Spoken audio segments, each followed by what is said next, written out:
توحید و رسالت کا نعرہ، توحید و رسالت کا نعرہ دنیا میں لگانے نکلے ہیں۔ بسم اللہ الرحمن الرحیم۔ رب اشرح لی صدری ویسر لی امری واحلل عقدۃ من لسانی یفقہوا قولی۔ رضیت باللہ ربا وبالاسلام دینا وبمحمد صلی اللہ علیہ وسلم نبیا ورسولا۔ اللہ اکبر، اللہ اکبر، اللہ اکبر، لبیک لبیک لبیک یا رسول اللہ صلی اللہ علیہ وسلم۔ الحمد للہ رب العالمین والصلاة والسلام علی خاتم النبیین سید الرسل و خاتم المعصومین وعلی آلہ واصحابہ اجمعین۔ اما بعد فاعوذ باللہ من الشیطان الرجیم۔ بسم اللہ الرحمن الرحیم۔ ان الذین فرقوا دینہم وکانوا شیعا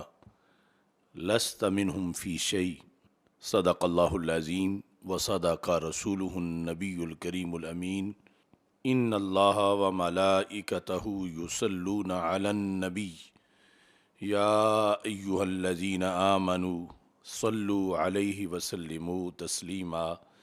الصلاۃ والسلام علیک یا سیدی یا رسول اللہ وعلی آلک واصحابک یا حبیب اللہ۔ الصلاۃ والسلام علیک یا سیدی یا خاتم النبیین وعلی آلک واصحابک یا سیدی یا خاتم المعصومین۔ مولایا صلی وسلم دائما ابدا علی حبیبک خیر الخلق کلہم، منزہ عن شریک فی محاسنہ فجوہر الحسن فیہ غیر منقسم،